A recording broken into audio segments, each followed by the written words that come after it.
ایک بڑا خدمت گزار مرید تھا، مزدوری کرتا تھا، غریب تھا، تو 6 بیٹیاں تھیں اس کی۔ حضرت صاحب کے پاس روز آ کے کہتا حضور بچیوں کے لیے دعا کریں، اللہ کوئی اسباب پیدا کر دے۔ ایک بچی کی شادی کا خرچہ 1000 دینار ہے اور میں غریب ہوں، حضرت صاحب دعا کر دیتے۔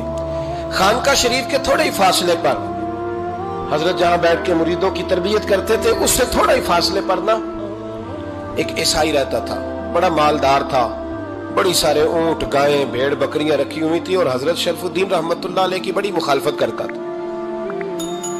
اور یہ جو آپ کا غریب مرید تھا، یہ اس کا پڑوسی تھا۔ ایک دن بلا کے نا ان کو کہنے لگا کہ تو کدھر جا کے جو ہے وہ ٹکرے مار رہا ہے، وہاں سے کچھ نہیں ملنے والا، وہ تجھے کیا دیں گے جن کی خانقاہ خود چندے پہ چلتی ہے، مدرسہ چندے پہ چلتا ہے، مسجد چندے پہ چلتی ہے، تیری بیٹی کا معاملہ کہاں حل ہوگا؟ تو اس درویش نے کہا کہ تو میرے پیر کو نہیں جانتا، تو مجھے میرا محبوب نہیں ڈٹھا، تو پتہ نہیں نا، تو اس رستے کا مسافر نہیں، تو نہیں جانتا، ان کا بس چلے نا تو وہ ہر قیمت میں میری بیٹیوں کی شادی کرا دیں۔ اب وہ عیسائی تھا، کہنے لگا اچھا چلو ٹھیک ہے، اگر اتنی بات ہے نا تو جاؤ ان سے جا کے کہہ دو کہ 6 سال کے لیے میرے ساتھ معاہدہ کر لیں، وہ میرے جانوروں کو چارہ ڈال دیا کرے، 6 سال ڈیوٹی کرے، میں 6000 دینار دے دیتا ہوں۔ وہ میرے ساتھ 6 سال میرے جانوروں کو چارہ ڈالے رکھتے ہیں نا، اب چارہ ڈالنے کے لیے ایڈوانس پیسے دے کے، اب تو لوگ انہیں بھی غلام ہی بنا لیتے ہیں، بڑی تھوڑی تنخواہ دیتے ہیں، ظلم کرتے ہیں، پورا معاوضہ نہیں دیتے۔ حضرت شیخ شرف الدین کے بارے میں وہ کہنے لگا جا اپنے پیر سے جا کے کہہ کہ میرے جانوروں کو 6 سال چارہ ڈالے، میں 6000 دے دیتا ہوں، تو جو کہتا ہے ہر قیمت پہ جانے کو تیار ہے۔ اس نے جب یہ بات کی تو مرید نے ناراض ہو گیا، وہ لڑائی ہو گئی، گریبان پکڑ لیا، جھگڑا ہوا، بات بڑی دور گئی۔ اس طرح کی بات کرتا ہے میرے حضرت کے بارے میں، تیرے جیسے کئی میں وہاں کام پہ رکھا دوں۔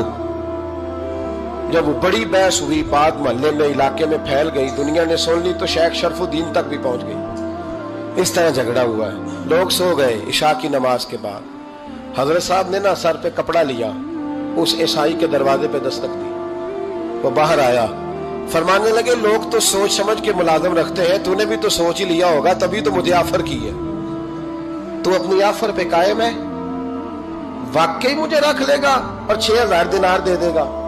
کہنے لگا جا بابا کام کر اپنا۔ فرمایا نہیں، تو نے اتنے لوگوں میں بات کی، اتنی بحث ہوئی، تو قائم ہے؟ کہنے لگا میں تو قائم ہوں، پر آپ نے نہیں قائم رہنا۔ فرمایا میں سوچ سمجھ کے آیا ہوں۔ اس نے کہا آپ ڈیوٹی کریں گے، بحثوں کو چارہ ڈالیں گے؟ فرمایا ایک شرط، بس جب اذان ہو جائے نا تو مجھے رب کی نماز پڑھنے کی اجازت دے دینا، باقی صبح و شام جو تو کہے گا۔ اگر اس غریب کی بیٹیاں بیائی جائیں تو مجھے اور کیا چاہیے؟ اس کی 6 بیٹیوں کا بوجھ ہے اس کے سر پہ، تو مجھے رکھ لے۔ اللہ اکبر۔ وہ کہنے لگا چلے پہ میرے ساتھ خط بندگی کر لیں، آج کل ہم اسٹام کرتے ہیں، اس زمانے میں خط بندگی ہوتا تھا، غلامی کا خط، قاضی شہر کے پاس، یعنی اس کا خیال تھا کہ چلو اسٹام کی بات کروں گا تو بھاگ جائیں گے۔ فرمایا چل میں تیار ہوں۔ قاضی تک گئے، طے ہو گیا، 6000 دینار دے دیے۔ حضرت نے مرید کو بلایا، فرمایا پتر یہ لے جا، جا میری بیٹیوں کو روانہ کر دے۔ کہنے لگا حضور یہ کیا کر رہے ہو آپ، کچھ سوچیں۔ فرمایا یار جب تجھے بیٹا بنا لیا تو پھر میری پوتیاں تو لگتی ہیں نا، میرا حق تو بنتا ہے نا، جا کے ڈیوٹی کر، ان کو بیاہ دے۔ بات پھیل گئی، بادشاہ بھی عقیدت مند تھا، وہ 12000 دینار لے کے پہنچا۔ کیا بتاؤں ان رب کے بندوں کا دل کیسا ہوتا ہے، کیا درد ہوتا ہے، کیا رنگ۔ 12000 دینار لے کے بادشاہ آیا اور آ کے حضرت کو پیش کیے کہ حضور آپ دیں اس عیسائی کو ڈبل دیں اور جائیں کام کریں۔ آپ فرمانے لگے تو پیسے دے، شرطیں نہ لگا، میرا جہاں دل کرے گا میں خرچ کروں گا، مجھے تو مزہ ہی اب آنے لگا ہے، ابھی تو لطف آ رہا ہے، ابھی تو ذائقہ آیا ہے کچھ کرنے کا، پیسے دینے ہیں تو دے، پابندی نہ لگا، جہاں میرا دل کرے گا میں۔ اس نے کہا حضور ٹھیک ہے رکھ لیں۔ حضرت نے فجر مسجد میں پڑھی، جیب میں 12000 دینار تھے، اعلان فرمایا بھی کسی اور کی بیٹی بھی بیٹھی ہے تو پیسے میرے پاس ہیں۔ وہ 12000 دینار بھی بانٹ دیا، اور 12000 دینار بانٹ کے نہ تو پھر چلے گئے کھیت میں چارہ کاٹنے۔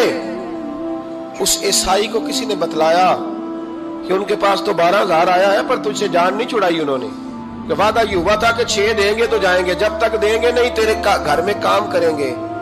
وہ نا چارہ کاٹ رہے تھے، حضرت صاحب تو وہاں پہنچ گیا، دور جا کے کھڑا ہو گیا، کہنے لگا بابا پہلے تو میں نے مسلمانوں کے اخلاق سنے تھے، اب تو میں نے دیکھ بھی لیے. پر یہ بتا جب 12,000 آیا تھا جان کیوں نہیں چھڑائی؟ تو حضرت چارہ کاٹتے کاٹتے رو پڑے. فرمانے لگے تو نہیں نہ جانتا یہ بیٹیاں سانجی ہوتی ہیں. پتہ نہیں نا میرے رسول پاک نے تو حاتم تائی کی بیٹی کے سر پہ کپڑا رکھ کے کہا تھا بیٹیاں برابر ہوتی ہیں. تو یہ نہیں پتا جب اس کی 6 بیٹیوں کی شادی ہوئی ہے میرے اندر روحانیت کتنی بڑی ہے. فرمایا پھر 12,000 آیا ہے تو 2-4 بچیاں پھر گئی ہیں.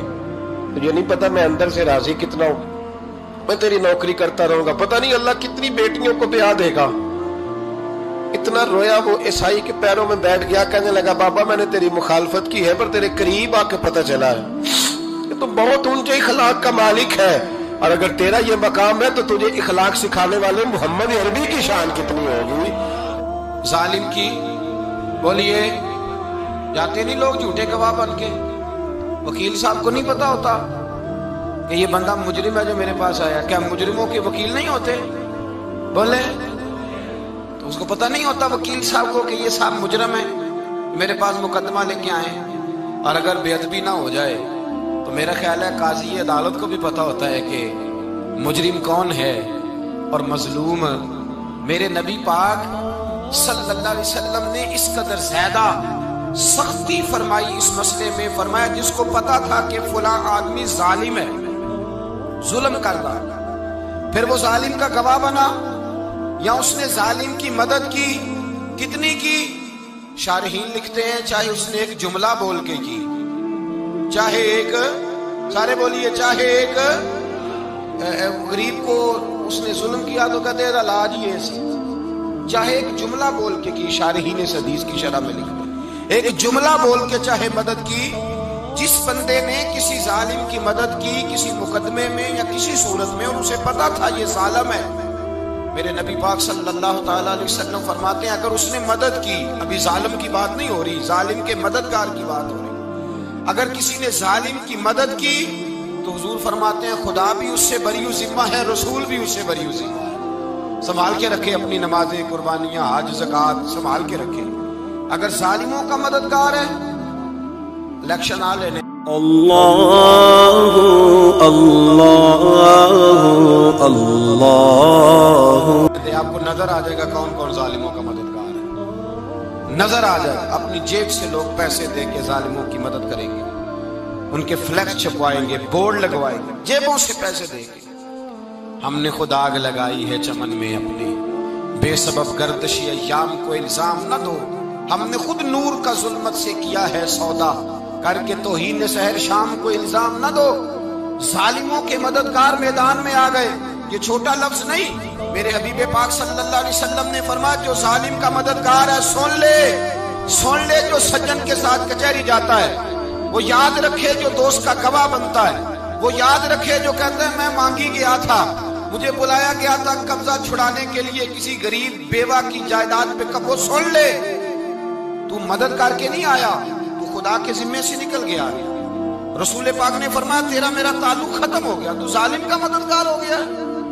پھر تو کہتا میں بے چین ہوں میں بے قرار ہوں میں آزمائش کا شکار ہوں. پلٹ کے دیکھ تو صحیح تیرا گناہ کتنا بڑا ہے. میرے نبی پاک صلی اللہ علیہ وسلم کا ایک اور فرمان سن لیں ابن ماجہ ابو داؤد میں موجود ہے. اس حدیث کو آپ نے یاد کر لینا ہے. کر لیں گے انشاءاللہ سارے کہیے انشاءاللہ کر لیں گے یاد. حضور صلی اللہ علیہ وسلم نے فرمایا اگر تو ظالم کی مدد کرے گا نا یہ لفظ دل کی تختی پہ لکھ لینا یہ مکافات عمل ہے. مکافات عمل دنیا ادھر کرو گے تو ادھر بھرو گے. فرمایا اگر تو کسی ظالم کی مدد کرے گا سن لے حضور کا فرمان ہے. اگر تو ابن ماجہ ابو داؤد سیاہ میں موجود ہے فرمایا اگر تو کسی ظالم کی مدد کرے گا تو رب تعالیٰ مرنے سے پہلے تیرے اوپر بھی ظالم کو مسلط کر دے گا. تیرے اوپر بھی ایک دفعہ ظلم ضرور ہوگا اگر تو ظالم کی وہ کسی صورت میں بھی ہو سکتا ہے کسی صورت میں تیرا بیٹا ہی اٹھ کے ظلم کر دے گا تو الجھ جائے گا. کسی نہ کسی جگہ تیرے لیے تباہی کا سامان ہوگا تیرے اوپر ظلم ہوگا اس لیے کہ تو ظالموں کا مددگار ہے. چاہیے یہ تھا کہ تو مظلوم کی مدد کرتا انسانی ایمانی یقین کا فریضہ سر انجام دیتا تو ظالموں کا مددگار ہو گیا. ٹٹول کے دیکھ لیں